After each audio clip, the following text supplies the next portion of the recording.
आणि तेवढीच वर्ष ते प्रवचन सेवाबरोबर आहे. मी त्यांना सांगितलं होतं की त्यांनी आपली प्रवचन सेवा सुरू करावी.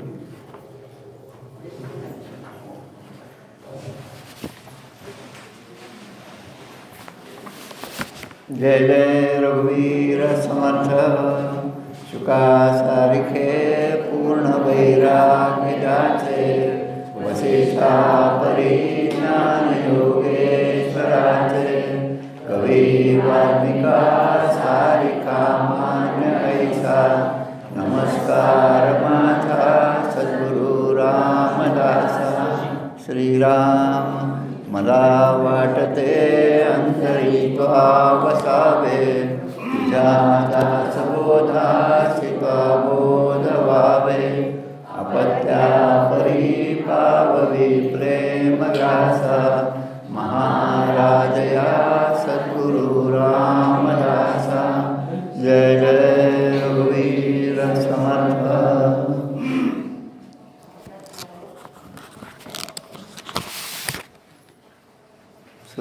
मला जो समास दिला आहे, 2 समास दिले तसे मला.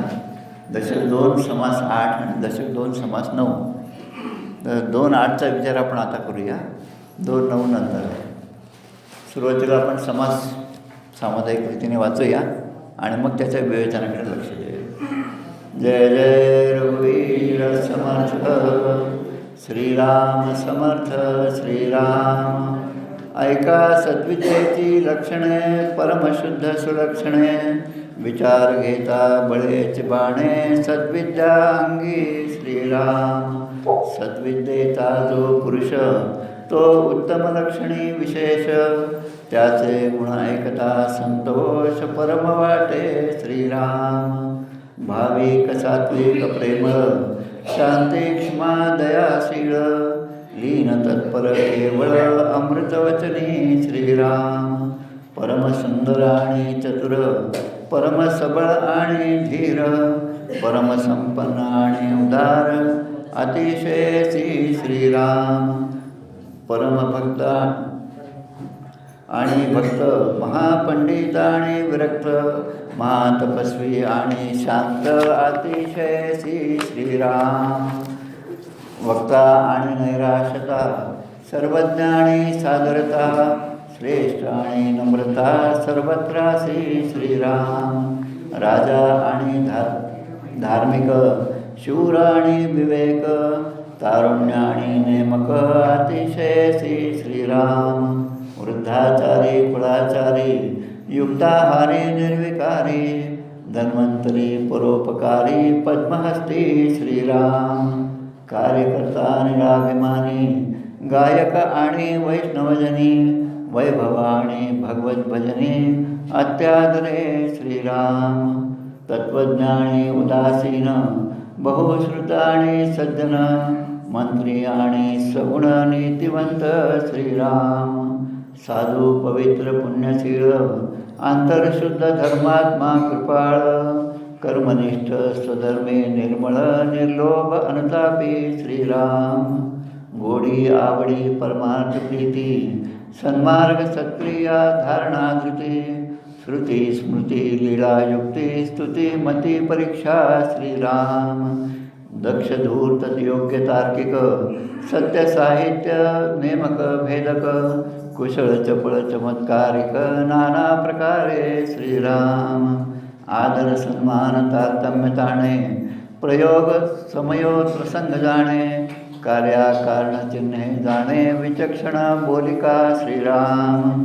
सावध साक्षेपी साधक आगम निगम शोधक ज्ञान विज्ञान बोधक निश्चयात्मक.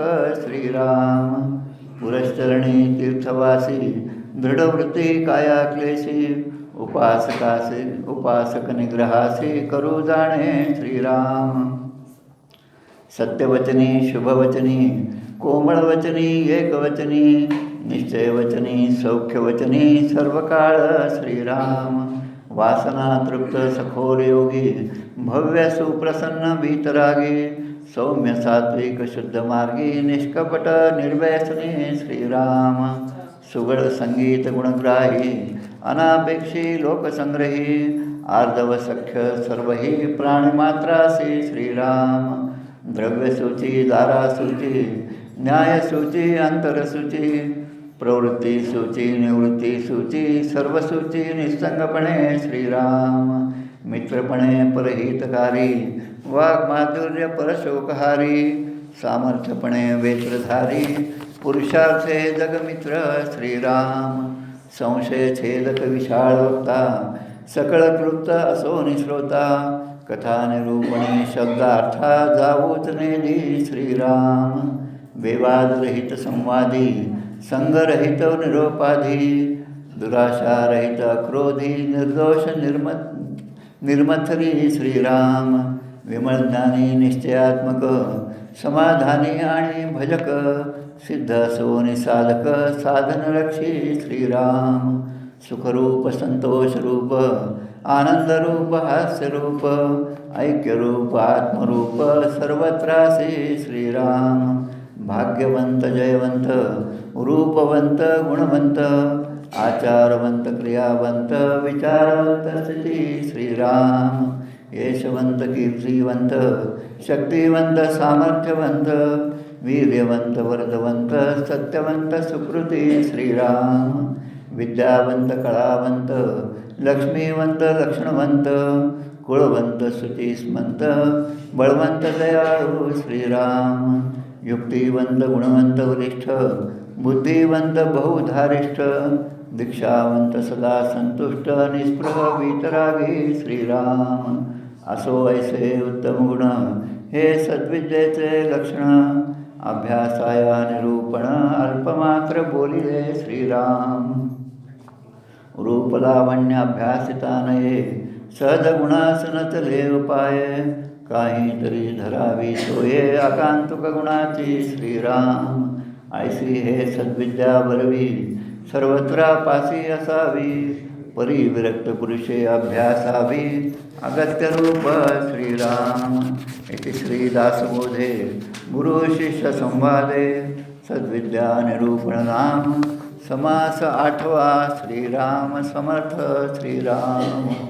ऐका विरक्ताची लक्षणे विरक्ते असावे कोण्या गुणे देणे अंगी सामर्थ्य बाणे योगियाचे श्रीराम.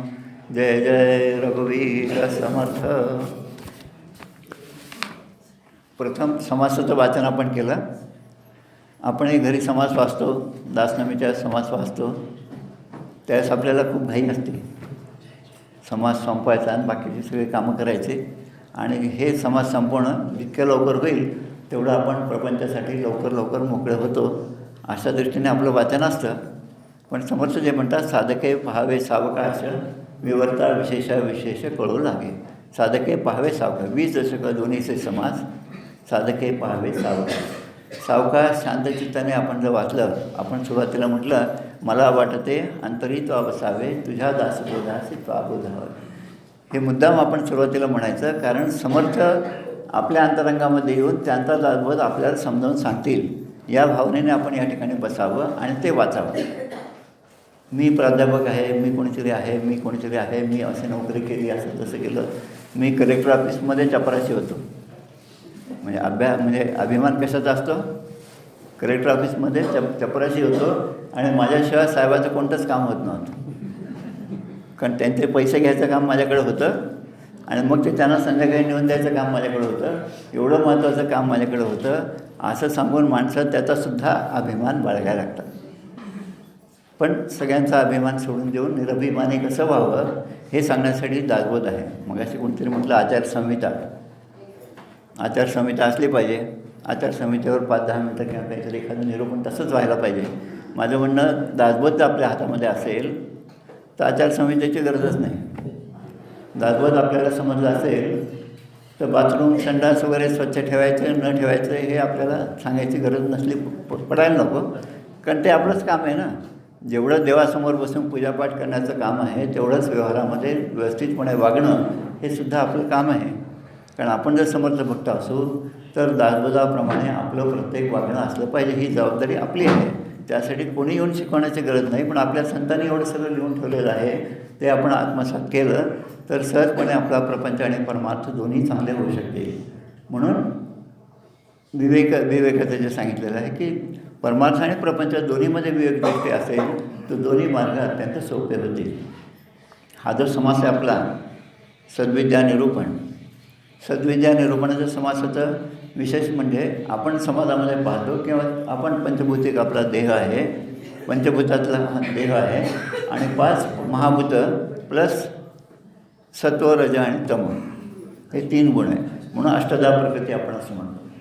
मी नेहमी विचार करतो, नेहमी माझ्या प्रवचनात सांगतो, तुम्हाला सांगितलं की नाही माहीत नाही, पण आज पुन्हा एकदा तेच रिपीट करूया. आपण सज्जनगडावर यायचं असेल तर आधी आपल्याला साताऱ्याहून यावं लागतं ना. सातारा शब्दाचा थोडा विचार केला का तुम्ही? पहा, म्हणजे आता मी केला आहे म्हणून सांगतो आणि तुम्हाला अपील झालं तर तुम्ही पण लक्षात ठेवा, दुसऱ्याला सांगा. सातारा या शब्दामध्ये 3 शब्द आहेत, स, त आणि र, बरोबर. आता दशक 2 समास 5 काय आहे? दशक 2 समास 5 कोणता आहे पहा तुमच्या इथे. साताराचे उलटं र, र म्हणजे रजोगुण. पहिला समास रजोगुणाचा आहे ना, 2-5. नंतर तमोगुण आहे आणि नंतर सत्वगुण आहे. साताऱ्याचे उलटं करून आधी रजोगुण, मग तमोगुण आणि मग सत्वगुण. म्हणजे जो पण आपण तमोगुण, रजोगुण आणि सत्वगुण हे तिन्ही ओलांडत नाही तोपर्यंत समर्थांचं दर्शन नाही. तमोगुणाचंही अतिरेक असलेले आहेत, रजोगुणाचा अतिरेक असलेले आहेत आणि सत्वगुणाचा सुद्धा अतिरेक असतो हे समजण्यासाठी आपण इथे आलेलो आहोत.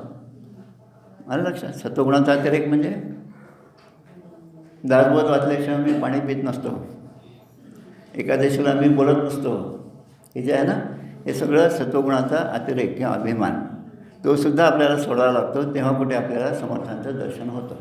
समर्थ म्हणजे समर्थ रामदास स्वामी असं नाही, पण जे समर्थ व्यक्तिमत्व आहे, ज्यांनी समाजाचं नेतृत्व केले आहे, जे सर्व सत्वगुणांनी संपन्न आहेत, ते सर्व गुणांनी संपन्न असूनसुद्धा आपल्याजवळ कोणताच गुण नाही, अशा प्रकारे समर्थ जसे म्हणतात की आधी पहिलेच घ्यावे मूर्खपणा. सभेमध्ये जावं आणि पहिलेच घ्यावे मूर्खपणा. याचा अर्थ मी काहीतरी सगळ्यांपेक्षा विशेष आहे असं न वाटू देता प्रत्येक ठिकाणी जिथे आपण जातो तिथे अगदी कमीपणा घेऊन आपण एखाद्या कोपऱ्यामध्ये बसावं, हे साधकाची वृत्ती आहे. नाही तर मग आपण काय म्हणतो, एवढं आम्ही धडपडत त्या लग्नात गेलो पण आम्हाला कोणी साधं विचारलं नाही. आता तिथे जाणं आपल्याला विचारावं म्हणून आहे.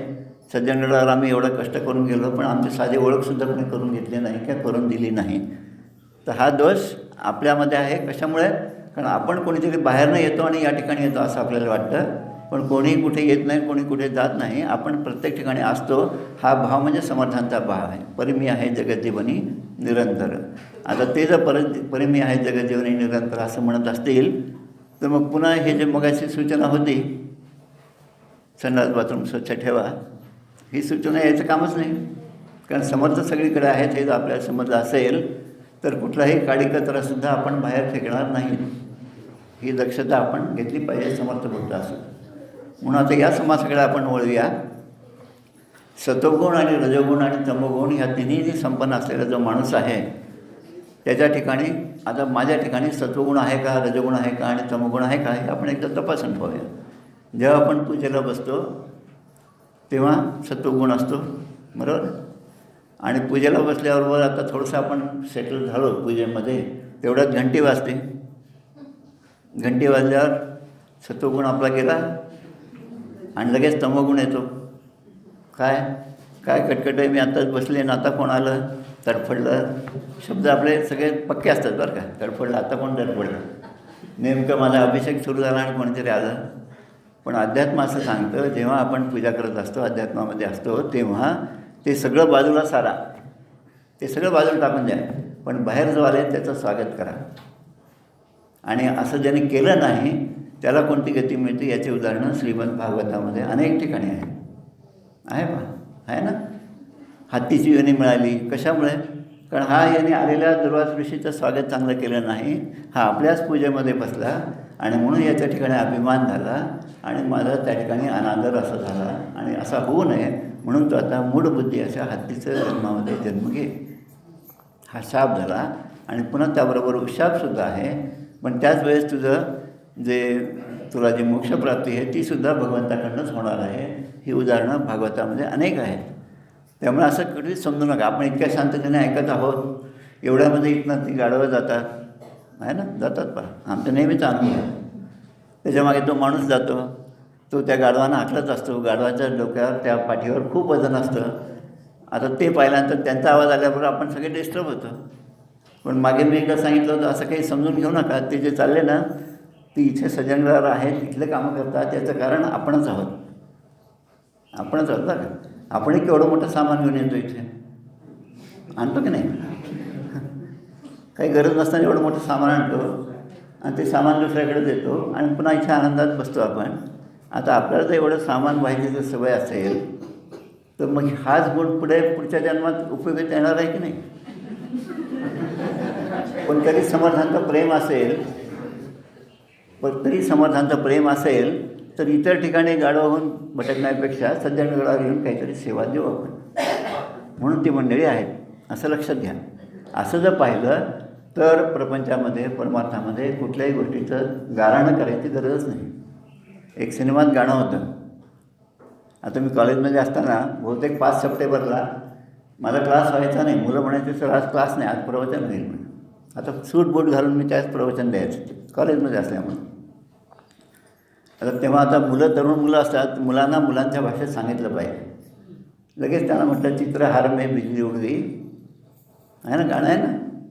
ते गाणं जर पाहिलं तर आता अध्यात्माकडे ते गाणं वळवा की परिस्थिती कुठलीही असेल तरी मनाचं समाधान टिकणं हे साधकाचं लक्षण आहे. मग त्या चित्रहारामध्ये आपण रंगून गेलो आणि लाईट गेल्याबरोबर आपण आरडाओरडा केला तर हे सुद्धा बरोबर नाही. मनाची शांतता कधीही ढवळू देऊ नका. पण अशी जी माणसं असतात त्यांच्या ठिकाणी जी लक्षणं आहेत ती लक्षणं या ठिकाणी सांगितलेली आहेत, सद्विद्येची लक्षणं. आता यामध्ये सुरुवातीला ही चांगली लक्षणं जी आहेत ना त्या 3-4 ओव्यांमध्ये दिली आहेत. सद्विद्येचा जो पुरुष तो उत्तम लक्षणे विशेष, त्याचे गुण ऐकता संतोष परम वाटे. भाविक सात्विक प्रेमळ शांती क्षमा दयाशीळ दीन तत्पर केवळ अमृत वचने. बोलणंसुद्धा अगदी अमृतासारखं त्याचं बोलणं आहे. परमसुंदर आणि चतुर, परमसबळ आणि धीर, परमसंपन्न आणि उदार अतिशय असे. आता हे सांगताना पुढे म्हणतात हे सगळे गुण झाले, सत्वगुण चांगल्या माणसाचे गुण झाले. आता या ठिकाणी जोड्या दिलेल्या आहेत. आमच्या बाबा बेलसर यांनी हे सांगितलं की या ज्या जोड्या आहेत त्या क्वचित समाजामध्ये आढळतात. पण या जोड्यांचा पूर्ण जोडी दोन्ही गुण एका ठिकाणी असले तर तो मोठ्या समाजाचं नेतृत्व करेल. अशा प्रकारच्या या जोड्या आहेत. महातपस्वी आणि शांत अतिशय असे. आता एक आपल्या जोड्या पाहिजेत. आणि दासबोध वाचत असताना नुसता दासबोध वाचू नका. त्याच्यामध्ये जे काही दिलं असेल त्याचं उदाहरण कोणत्या संतांच्या ठिकाणी आहे हे शोधा. हे शोधायचं आपल्याला. आपला अभ्यास आहे तो सखोल अभ्यास आहे, त्याचे उत्तर लिहिणं सगळं ते सगळं बरोबर आहे. पण अजून सखोल एवढ्यासाठी आहे की हे वाचत असताना याच्या मागे कोणत्या संतांचं चरित्र आहे, त्यांच्या चरित्रातली कुठली घटना यामध्ये दिलेली आहे हे आपल्या जेव्हा लक्षात येईल तेव्हा दासबोधाचा अर्थ सहजपणे आपल्याला लक्षात येतो. म्हणून साधके पहावे सावकाश. महातपस्वी आणि शांत अतिशय असे. आता तपस्वी कोण आहे आणि ज्याच्याजवळ शांतता नाही. शांतता आहे पण तपस्वी नाही, अशी उदाहरणं शोधायची. आणि दोन्ही आहेत आणि तो कसा परमसंपन्न झाला हे आपल्याला शोधायचं. तपस्वी आणि शांती असणारं कोण आहे आणि नसणारं कोण आहे? दुर्वास ऋषी. पहिलं उदाहरण म्हणजे दुर्वास ऋषी. आता दुर्वास ऋषी काय, संताप भरपूर आहे. तपस्वी आहे, सगळं आहे, पण संताप आहे. संताप म्हणजे तमोगुण आहे.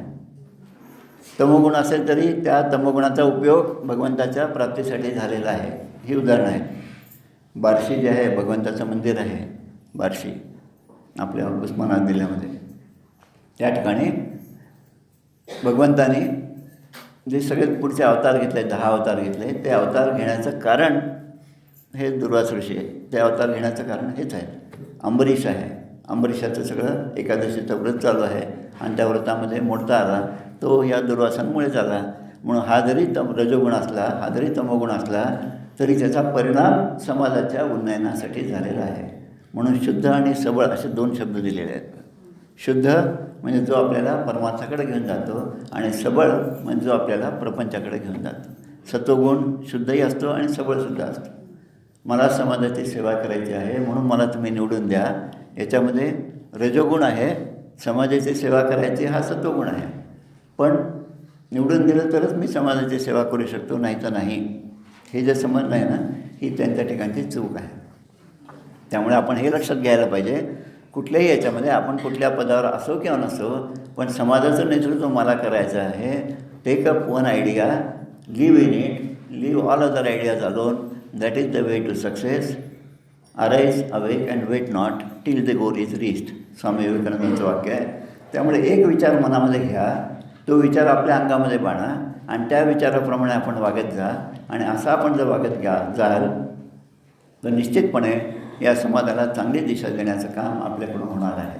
म्हणून स्वामीजी म्हणतात की तुम्ही अमृताचे पुत्र आहात, पण तुम्ही मेंढराचे पुत्र आहेत असे का वागत आहात?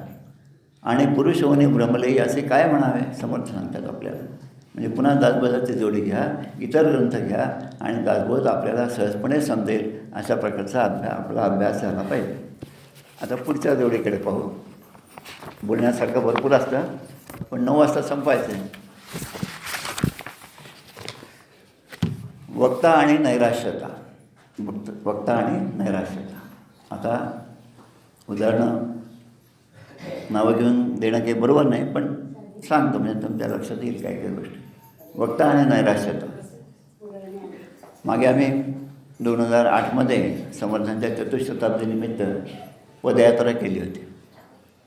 जाम समर्थ ते नाशिक टाकळी ते पुण्याचं कसबा पेठ गणपती, कसबा पेठ ते शिवथरगड, आणि मग सज्जनगड, आणि मग पुन्हा सज्जनगड ते गोंदवलेकर महाराजांच्या शताब्दी वर्षानिमित्त पुण्यतिथीच्या सज्जनगड ते गोंदवले, असे 4 पदयात्रा केले. तेव्हा व्हायचं काय, आमचा 5-6 जणांचा ग्रुप असायचा, आणि जिथे गेलो तिथे दुपारी माझं प्रवचन, रात्री माझं प्रवचन, असं नेहमीच असायचं. आणि खेड्यापाड्यामध्ये प्रवचन झालं की सगळ्यांना सवय असते ती काहीतरी महाराजांना दिलं पाहिजे म्हणून 1-1 रुपये का असं ना, काहीतरी एखाद्या ठिकाणी 4 रुपये जमायचे, कुठे 6 रुपये जमायचे, असे ते गोळा करायचे आणि ते आणून ते माझ्या हातामध्ये द्यायचे. महाराज तुमच्याकडे तुमच्या सेवेत घ्या. तर म्हटलं आता वक्ता आणि नैराश्यता. आता हे सेवेमध्ये त्यांनी दिलेलं जे आहे तो त्यांचा भक्तिभाव जो आहे तो देवाच्याच कारणी लागला पाहिजे म्हणून ते सगळे पैसे घेऊन तिथल्या पेटीमध्ये देऊन टाकायचे. हा वक्ता आणि नैराश्यता.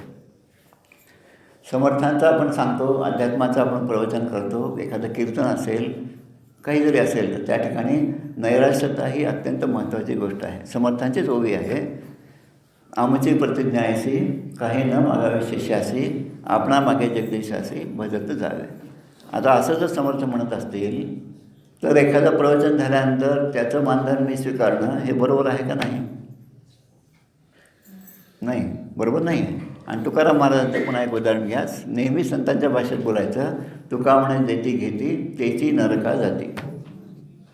ठीक आहे. आता असं प्रवचनाचं आपण सांगितलं म्हणजे मग तुका म्हणे जेती घेती तेची नरका जाती. आपल्या यांना सांगायचं माझं प्रवचन झाल्यावर मला मानधन तुम्ही द्या, म्हणजे आपण दोघंही नरकात जाऊ. बरोबर की नाही? मग आता गरज कशाची आहे? मानधन न घेणारा वक्ता निर्माण होण्याची गरज आहे.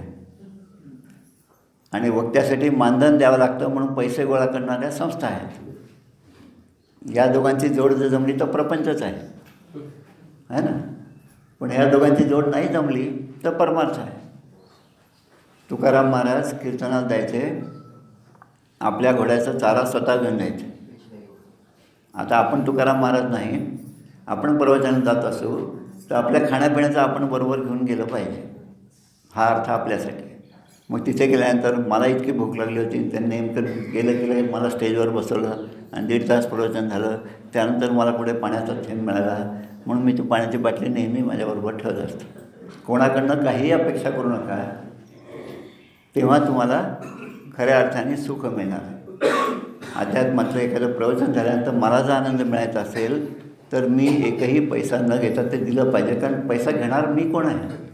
त्यांनी ही सेवा करण्याचं भाग्य मला दिलेलं आहे आणि म्हणून ती सेवा माझ्याकडून घडत आहे. किंबहुना माझा प्रत्येक शब्द त्याच्यामुळे घडत आहे. माझा प्रत्येक शब्द तोंडातून येणारा हा त्यांच्यामुळे आहे आणि तुमचा ऐकण्याचा प्रत्येक शब्द ती क्षमता जी ते त्यांच्यामुळे आहे. करी सुख संवाद जो गोमाता जगी धन्य तो दास सर्वोत्तमाचा. म्हणजे आपल्या प्रत्येक व्यवहारामध्ये भगवंताची आठवण जो करेल त्याच्यासाठी भगवंतांनी म्हटलं अनन्याश्चिंतयन्तो माम ये जना पर्युपासते तेषां नित्याभियुक्तानां योगक्षेमं वहाम्यहम्.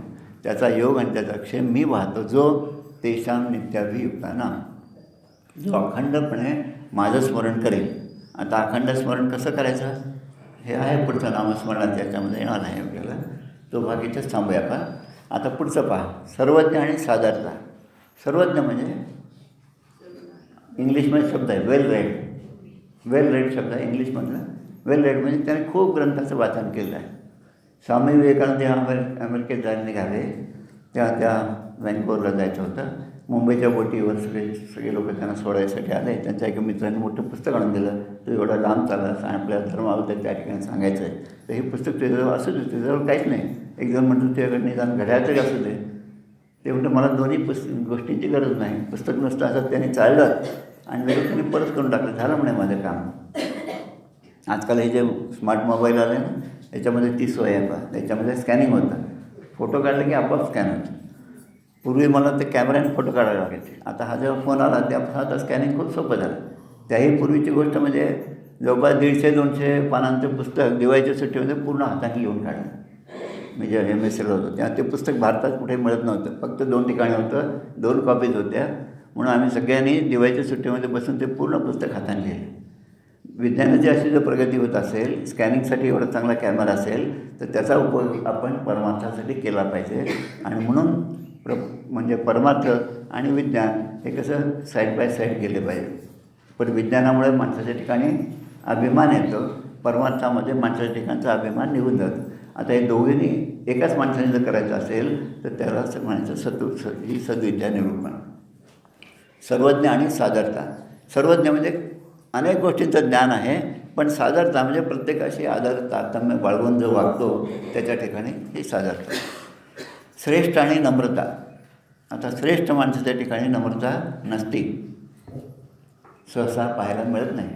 ती नम्रता त्यांच्या ठिकाणी आहे. आता नम्रता कशी, पुन्हा नम्रतेचा शब्द घ्या आणि श्रेष्ठचा शब्द घ्या. नम्र झाला भूता तेणे कोंडिले अनंता. आता हे तुकाराम महाराजांचे चरण जे आहेत ते नुसतं पाठ करण्यासाठी नाहीत, फिल इन द ब्लँकसाठी नाहीत, आणि ते fill in the blanks correct आले तर मार्क मिळवण्यासाठी नाहीत, पदाचा अभ्यास सफल अभ्यासाचं सर्टिफिकेट मिळवण्यासाठी अजिबात नाही. हे आपल्यामध्ये उतरण्यासाठी आहे. आणि म्हणून श्रेष्ठ आणि नम्रता, ही नम्रता आपल्यामध्ये येणार नाही तोपर्यंत श्रेष्ठत्व येणार नाही. आता श्रेष्ठ आणि ज्येष्ठ आणि म्हणून ज्येष्ठ नागरिक इकडे पण आपल्याला वळायचं. आता ज्येष्ठ नागरिक कशामुळे, हां म्हणजे बरोबर आहे वयामुळे, पण अजून थोडंसं वाईट शब्दात सांगायचं म्हणजे मेलो नाही म्हणून ज्येष्ठ नागरिक.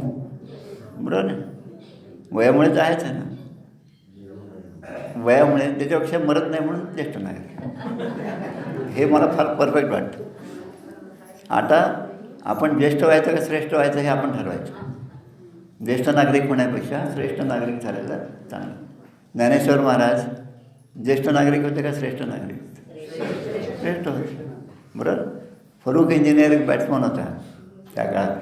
फरूक इंजिनियर अगदी अर्धा पाऊण तासामध्ये 100 रन काढायचे. आणि दिलीप सरदेसाई, चंदू बोर्डे हे दोघे होते. सकाळपासून खेळायचे, 2-2 दिवस खेळायचे आणि 25 रन काढायचे. आता दोघांपैकी कोण लक्षात राहिला आपल्याला?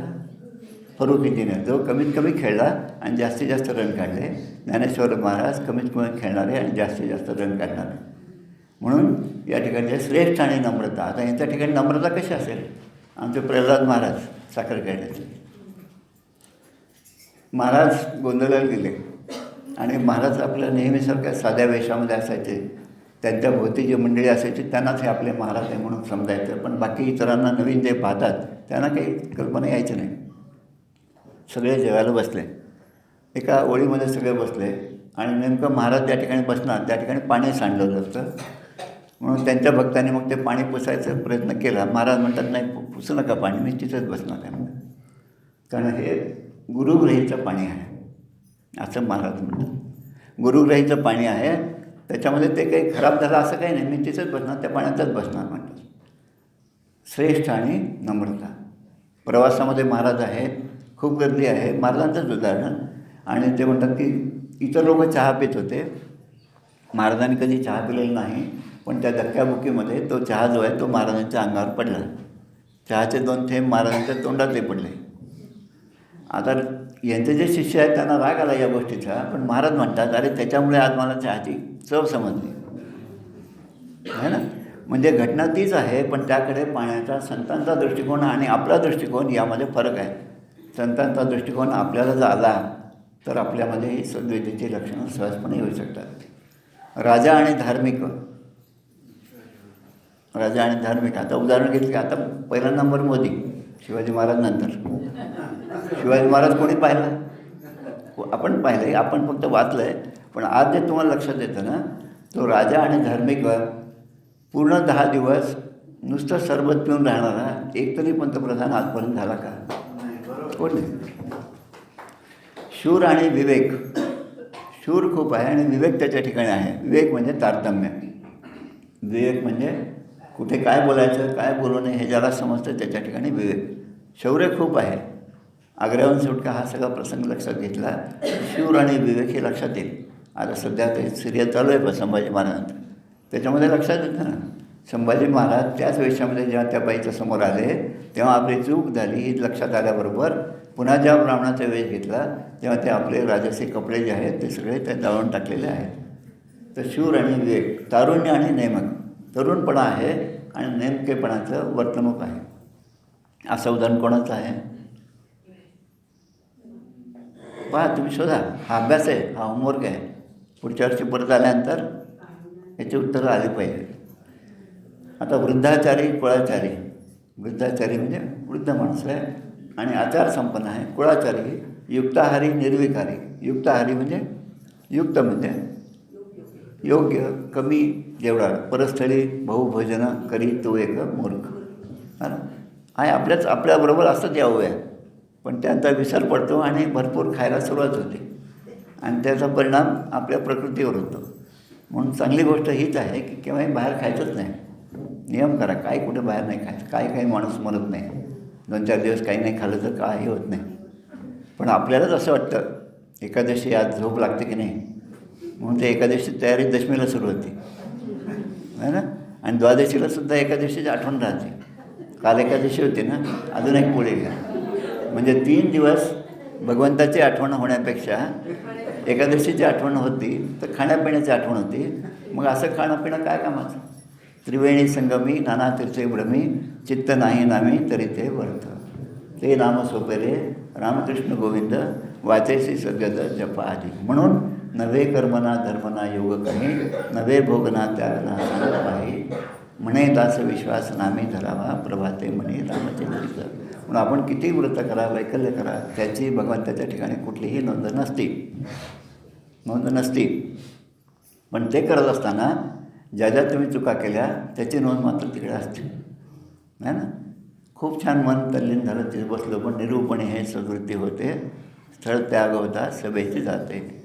आता उद्या जेव्हा आपण खाली उतरणार आहोत, बसमध्ये बसणार आहोत, तेव्हा लक्षात घ्या आपण इथे 3 दिवस काय शिकलो आणि तिथे आपण काय विसरतो बसमध्ये बसताना. आहे सगळं स्पष्टपणे सांगण्याची काही गरज नाही, कारण आपण सगळे शिकलेले आहोत. शिकलेले आणि पुन्हा चुकलेले, साक्षर आणि पुन्हा निरक्षर. विद्यावदंडाचे शिकला, प्रसंगमान चुकतच गेला, तरी मग तई विद्येला कोण पुसे. हे माणसं ज्याच्या सेवेला असतात ना, ती नंतर तिथे बोलतात. ते जे बोलतात ते मी बऱ्याचदा ऐकत असतो.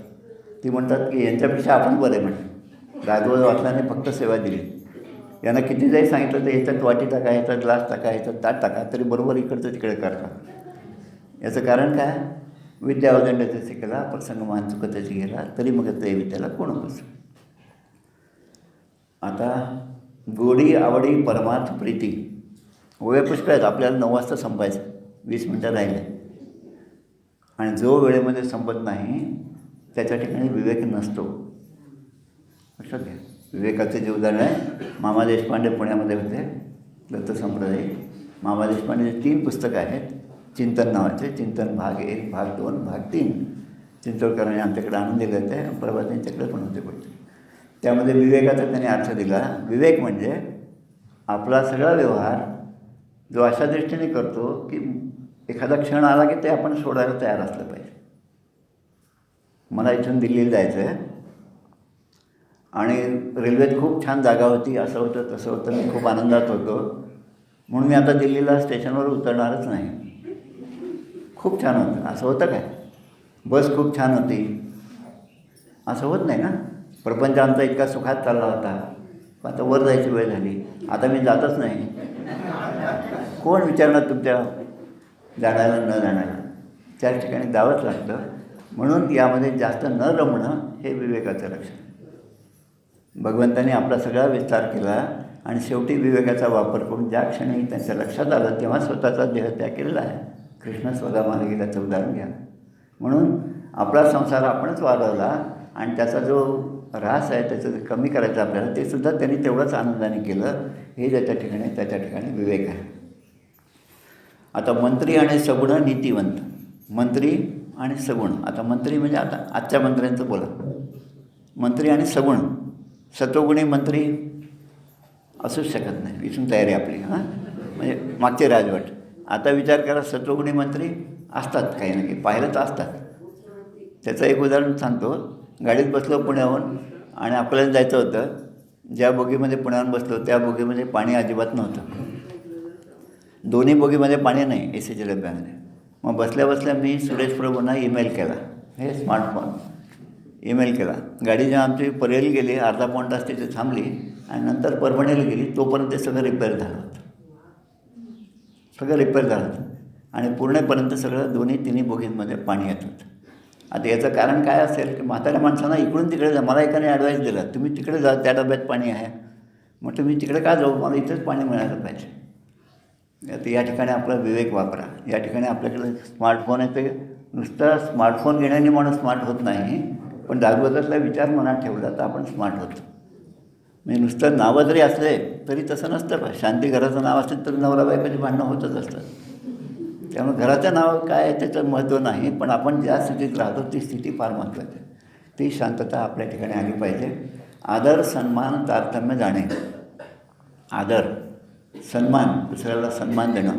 त्याच्यानंतर तारतम्य, कुठे काय बोलायचं कुठे नाही बोलायचं हे तारतम्य माणसाच्या ठिकाणी असलं पाहिजे. प्रयोग, समयोग, प्रसंग जाणे. आता हे कसं पुन्हा आपल्या काळात, पूर्वीच्या काळात, विवेके करावे कार्य साधना, जाणार नरतून हे जाणणं, पुढील भविष्यात मन राहतूचे नाही. विजापूरचा सरदार निघाला आहे. हे उदाहरण या ठिकाणी येतं. प्रयोग, समयोग, प्रसंग जाणे. कार्याकारणचिन्हे जाणे, विचक्षण बोलिका. आता सावध, साक्षेपी, साधक. सावध म्हणे अत्यंत सावधपणे जो वागतो तो. टाईल्स, अगदी ग्लेस टाईल्सचा आजकाल जमाना आहे. सगळ्या फ्लॅट्समध्ये अगदी ग्लेस टाईल्स असतात. बँकेत गेलं तरी तुम्हाला तेवढंच त्या ग्लेस टाईल्स असतात. आणि तिथे मी जर बूट घालून जोरात चालायला लागलो तर मी पडणार आहे. हे कोणाच्या लक्षात आहे? जो एकदा पडलेला आहे त्याच्या. जो एकदा पडला त्याच्या लक्षात येतं, पण जो पडला नाही तो मात्र आपल्या ह्याच्यात जातो आतमध्ये. तो बरोबर तिथे पडतो. पण हे आपल्या लक्षात आलं पाहिजे. म्हणून त्या ठिकाणचं प्रयोग, समयोग, प्रसंग जाणे. तो प्रसंग लक्षात आला पाहिजे, तसं आपण वागलं पाहिजे. सावध, साक्षेपी आणि साधक. सावधपणे प्रत्येक गोष्टीमध्ये माणसाने वागलं पाहिजे. परनाळी पाहून उचले, जीवसृष्टी विवेके चाले, आणि पुरुष होणे भ्रमरे असे काय म्हणावे. काल येत असताना, पायऱ्या चढत असताना या मोठ्या पायऱ्यावर एक पूर्णपणे मुंगळ्याची रांग होती. इकडून तिकडे मुंग्या सगळ्या एका लाईनीत चालल्या. आणि ते 3-3दा सांगावं लागतं की दर्शनात जाताना 2ची लाईन करा, रस्त्यात बोलू नका, हे आपल्याला सांगावं. पण त्यांना काही सांगावं लागतं, बरोबर एका लाईनीत जात. तेच लक्षात घ्या. जीवसृष्टी विवेके चाले आणि पुरुष होणे भ्रमले याचे काय म्हणावे. पुरुषासारखे पुरुष असून, पुरुष म्हणजे फक्त आमच्यासाठी असं नाही. पुरुषाचा अर्थ दोन्ही आले, स्त्री आणि पुरुष. नाही तर तुम्ही म्हणाल की नाही ते पुरुषांनाच आहे ना, आमच्यासाठी नाही, म्हणून आमचा गोंधळ चालू द्या. तसं नाही. आगमनिगम शोधक. आगमनिगम शोधक म्हणजे काय? आगम म्हणजे वेदशास्त्रांचा अभ्यास करणारा असला पाहिजे. आणि वेद, श्रुती, स्मृती, पुराण हे सगळे जे आहे या सगळ्यांचा अभ्यास चांगला आपला असला पाहिजे.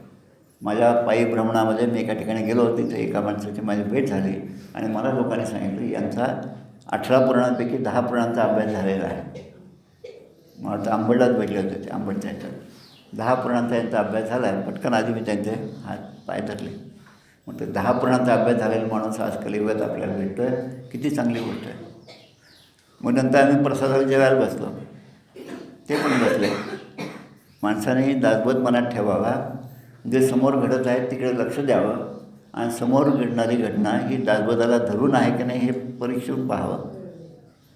आता जेवताना मग त्यांची बायकोच वाढायला होती त्या ठिकाणी, आणि मग ते बायकोच असल्यामुळे ते घरच्यासारखंच थोडी फोडणी जास्त टाक. मग माझ्या लक्षात आलं की एवढे 10 पुराण वाचले पण काही फरक नाही पडला. परस्थळी बहुवचन करीत तो एक मूर्ख. बाहेर गेलो तो प्रसाद आहे. आता आपलीच बायको असल्यामुळे मला अजून जरा जास्त शिरा वाढ, किंवा तिला माहीत असते यानं जास्त गोड आवडतं म्हणून तिने जास्त वाढणं, हे सगळं मूर्खपणाचं लक्षण आहे. विद्यावदंडाचे शिकला प्रसंगवान चुकते गेला. असंच असेल तर ही सद्विद्येचे गुण आपल्या अंगी येणं शक्यच नाही. मग आपण ज्या प्रपंचात आहोत, आपण ज्या काय म्हणत त्याच्यामध्ये नरकामध्ये आहोत, तोच आपल्याला गोड वाटायला येतो. 10 मिनटं राहिलं. द्रव्यसूची, दारासूची, न्यायसूची, अंतरसूची, प्रवृत्तीसूची, निवृत्तीसूची, सर्वसूची, निसंगपणे. सूची म्हणजे शुचिता, शुद्धता. प्रत्येक गोष्टीत शुद्धता पाहिजे. द्रव्यसूची, आता द्रव्यसूचीचं उदाहरण जे आपण नेहमी अनुभवतो ते सांगतो. नोटांचं बंडल आहे तुमच्या हातात, किती नोट आहेत ते तुम्हाला मोजायचं आहे. तर आपण लगेच काय करतो, लगेच मोजायला. बँकेत असो का कुठेही असो, एकदा ती वाईट सवय लागली की तीच वाईट सवय. पुस्तकाची पानं उलटते तरी तीच सवय. दासबोध असो का रामायण असो, यांना काही फरक नाही पडत, तीच सवय. द्रव्यसूची, दारासूची, तर त्या नोटा जर मोजायच्या असतील तर आपण मांडीवर ठेवून मोजतो ना, म्हणजे सवय पहा माणसाची. पण मांडीवर ठेवताना ती लक्ष्मी आहे हे आपल्या लक्षात येतं का? नाही येत नाही ना. म्हणून लक्ष्मीची क्षमा मागा आणि मग तुम्ही मांडीवर ठेवा का डोक्यावर ठेवा, कुठेही ठेवा, पण त्याची क्षमा मागा आणि मग हे मोजा. आणि मग ते मोजत असताना मी ही लक्ष्मी मोजत आहे असा विचार मनामध्ये आला तर आलेल्या संपत्तीचा गर्व तुम्हाला होणार नाही. आणि मग त्याला म्हणायचं द्रव्यसूची, म्हणजे साधे हे मोजमाप जरी केलं तरी ती सूची आहे, शुद्धता आहे. गुजरातमध्ये मी होतो, 3-4 वर्ष होतो गुजरातमध्ये. तिथला एक चांगला गुण सांगतो. वही जी असते आपली किंवा पुस्तक जे असतं ते आपण सरळ ठेवलं तर ठीक आहे, त्याचं उलटं ठेवलं की तिथले माणसं लगेच तुम्हाला रागवतात.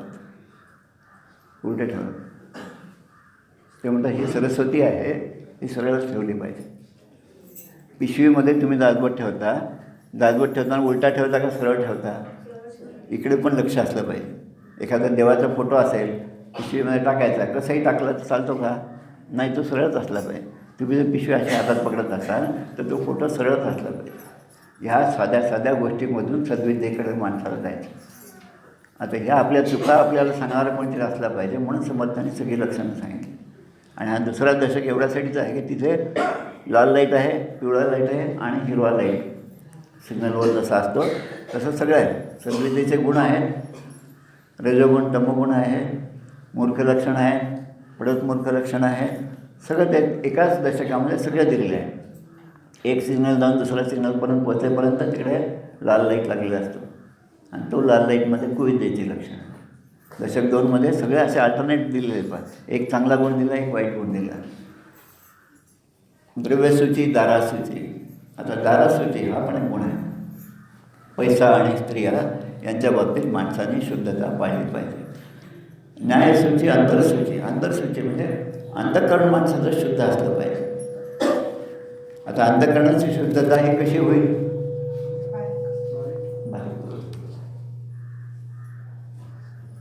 शुद्ध अंतःकरण केव्हा असेल माणसाचं? हां, ठीक आहे, ठीक आहे. आता अंतःकरणाची शुद्धी कशी असावी?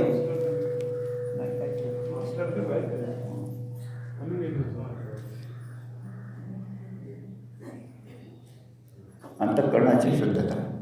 आता माझ्या अंतःकरणामध्ये, अंतःकरण म्हणजे मन, बुद्धी, चिंतन. अंतःकरण म्हणजे पंच आहे आपल्याला माहिती. माझ्या मनामध्ये वाईट विचार येऊ नये याच्यासाठी मी काय करावं? वन वे ट्रॅफिक असला पाहिजे. वाईट विचारही येतात, चांगले विचारही येतात, असं होत नाही कधी. त्यामुळे माझ्या मनात नेहमी चांगले विचार असावे यासाठी मी सत्संगीत असलं पाहिजे. माझी संगत जर दुसरी असेल तर एके संगतीने तरती एके संगतीने बोलती, या कारणे सत्संगती बरी पाहावे. समर्थ सांगतात. चांगल्या संगतीत असले तर चांगले विचार माझ्या मनात येतील, वाईट विचार येणार नाहीत. म्हणून वाईट विचारांच्या संगतीमध्ये नसे रामते धाम सोडून द्यावे, सुखा लागे अरण्य सेवेचे जावे. समर्थांचंच उदाहरण घ्यायचं, आपला मसाला टाकायचा नाही. बेळेकर असो कोणताही मसाला असो, ती फक्त चव चांगली होती, पण त्या चवीचा परिणाम आपल्या लक्षात येत नाही. चव जी आहे ती तात्कालीन आहे, खातानाच तिची चव चांगली वाटते, पण दीर्घ परिणाम नाही. श्रेय आणि प्रेय जे गीतेमध्ये सांगितलं आहे ते याच अर्थाने सांगितलं आहे. श्रेय आणि प्रेय. प्रेय म्हणजे आपल्याला जे प्रिय वाटतं ते, श्रेय म्हणजे आपल्याला जे श्रेयस्कर आहे ते. म्हणून अंतर्शुद्धी, आपलं अंतःकरण शुद्ध असलं पाहिजे. अंतःकरणामध्ये कुठलाही वाईट विचार येऊ नये यासाठी नेहमी चांगले विचार माझ्याकडे यावे. आनो वज्राकरण म्हणतो, वेदामधलं वाक्य आहे, ऋग्वेदामधलं, की चांगलेच विचार माझ्या मनामध्ये आले पाहिजेत. ही जर सोय करायची असेल तर साधी गोष्ट पहा, आपल्या घराला आपण रंग देतो. घरचा रंग देण्याचा जेव्हा पूर्ण कार्यक्रम झाला तेव्हा ज्याने रंग दिला त्याला विचारा की रंगासाठी तुम्हाला किती पैसे लागले. आता तो सांगतो 70% पैसे आम्हाला जुना रंग घासण्यासाठी लागले, 70%. 20% नवीन रंग विकत घेण्यासाठी लागले आणि 10% फक्त रंग देण्यासाठी लागले. आता 70% कशासाठी लागले? जुना रंग घासण्यासाठी. जुना रंग म्हणजे जुने ठेवणे, मीपणे आकळे, जुना रंग. जोपर्यंत हा जुना रंग जात नाही तोपर्यंत नवीन रंग तिथे बसत नाही. आपली भिंतीला जो ओल असेल तो पेंटरच आपल्याला सांगतो की इथे ओल आहे, हा रंग बसणार नाही, कारण जुना रंग अजून गेलेलाच नाही तिथून. जर जुना रंग जात नाही तोपर्यंत नवीन रंग येत नाही, आणि जुना रंग जाऊन नवीन रंग एकदा आला आणि सगळं अंतर्मन आपलं शुद्ध झालं तर भगवंत त्या ठिकाणी यायला तर केव्हाही तयार आहे. दगडापासून मूर्ती तयार होते, दगडामध्ये मूर्ती असते का? विचार करा. अनावश्यक भाग जेव्हा काढला जातो तेव्हाच ती मूर्ती आपल्याला दिसायला लागते, ती प्रकट होते, ती असते तिथे. तर अंतरंगाची शुद्धी जी शुद्धच आहे अंतःकरण, पण वाईट विचारांची अशुद्ध झालेलं आहे. म्हणून सदा संगती सज्जनाची धरावी, सज्जनाची संगती. म्हणून या ठिकाणी सर्व सूची निसंगपणे, सर्व सूची आणि निसंग होऊन मी सगळं केलं पाहिजे. पुरुषार्थ हे जगमित्र. पुरुषार्थ म्हणजे आपल्या पुरुषार्थाने आपण जगाला आपलंसं केलं पाहिजे. आता पुरुषार्थाने आता आमच्या कोठारी वहिनी आहेतच, त्या बोलतीलच किंवा तरी मागे जे आमच्या केळकर काकू करायचं काम तर त्याच्याकडे आता आहे. आपल्या पुरुषार्थे भूता सुखी करावे परंतु कष्टी करावे, हे राक्षसी क्रिया. स्वाध्याय पाठवताना त्यावर जेव्हा पत्ता लिहितो तुम्ही, तो पत्ता इतका व्यवस्थित लिहा की त्या पोस्टमनला ते नेऊन देताना किंवा तो शिक्का मारताना त्या पोस्टाच्या ऑफिसमध्ये असणाऱ्या माणसाला असं वाटलं पाहिजे की ऐसा पुरुष तो पाहावा वाटे मनी. लेखनक्रिया निरूपणामध्ये इतकं सुंदर अक्षर कोणाचं आहे तर आपण भेटलं पाहिजे, त्याच्याशी विचारपूस केली पाहिजे. एवढं अक्षर चांगलं कशामुळे झालं असं त्याला वाटलं पाहिजे. ते इथे म्हणतात पुरुषार्थ जगमित्र, म्हणजे आपल्या पुरुषार्थाने जगामध्ये अनेक मित्र आपण केले पाहिजे.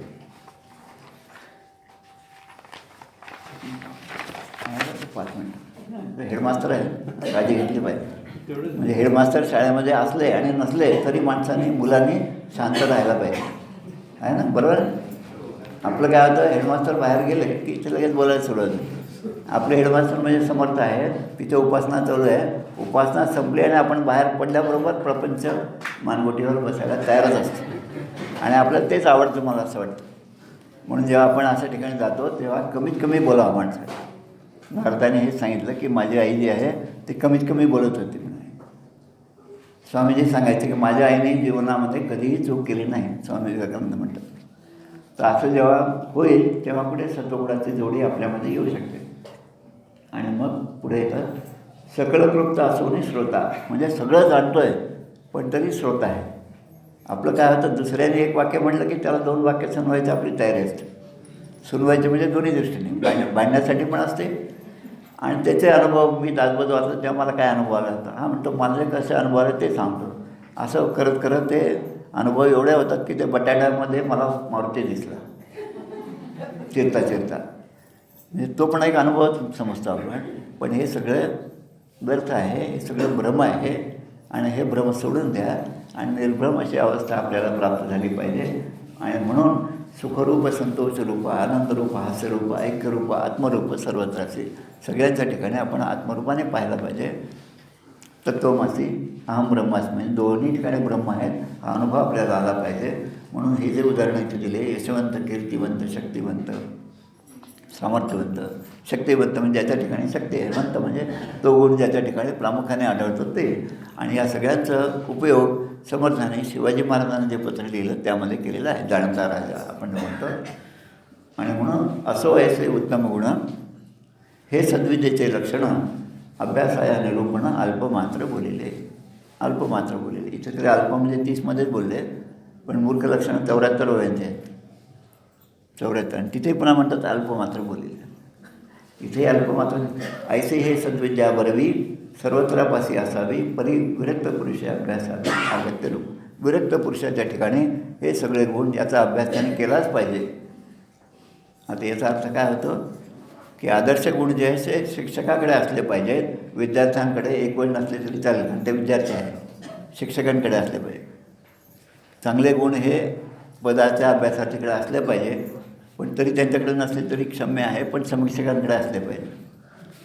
आणि समीक्षकांकडे असल्यापेक्षा त्यांच्यापेक्षा वर केंद्राचार्याकडं त्याच्यापेक्षा वर कोठारी श्रीवसो त्याच्यावर जे कोण असतील ते असं करता करता जेव्हा कोणीतरी आपल्याला समर्थभक्त म्हणून पाया पडतो तेव्हा आपली जबाबदारी होती की आपण त्यासाठी पात्र असं झालं पाहिजे. आणि असा विचार जेव्हा मनात येईल तेव्हा माणूस खऱ्या अर्थाने बदलायला लागेल. आणि म्हणून एवढं बोलणं आपण या ठिकाणी थांबूया. वेळ माझी संपत आहे 2 मिनटं राहील.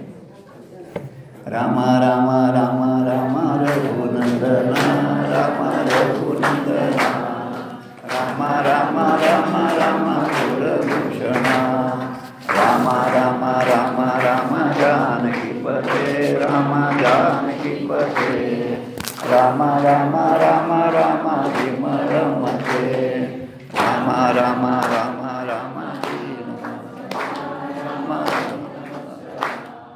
रामदास म्हणे तुझी अगम्य लीला रामा रामा रामा रामा रामा हो जय रामा हो तारी तारी तारी तारी रामा हो तोडी तोडी तोडी तोडी भवपाश अनन्य शरण रामी रामदास राम राम राम जप सीताभिराम जप सीताभिराम राम राम राम जप सीताभिराम राजा राम राम राम जप सीताभिराम राम राम राम जप सीताभिराम सज्जनगड निवास माझे रामदास माये माझे रामदास माये रामदास माये माझे रामदास माये समरणी निवास माझे कल्याण माये माझे कल्याण माये कल्याण माये माझे कल्याण माये शरयू तीर निवास माझे रामचंद्र माये माझे रामचंद्र माये रामचंद्र माये माझे रामचंद्र माये सीताकांत स्मरण जय जय राम. सद्गुरु समर्थ रामदास स्वामी महाराज की जय. महारुद्र हनुमान की जय. श्रेष्ठ गंगाधर स्वामी महाराज की जय. भगवान श्रीधर स्वामी महाराज की जय. अनंतकोटी ब्रह्मांड नायक राजाधिराज सच्चिदानंद सद्गुरु श्री ब्रह्मचैतन्य रामानंद प्रल्हाद महाराज की जय. जय जय रघुवीर समर्थ.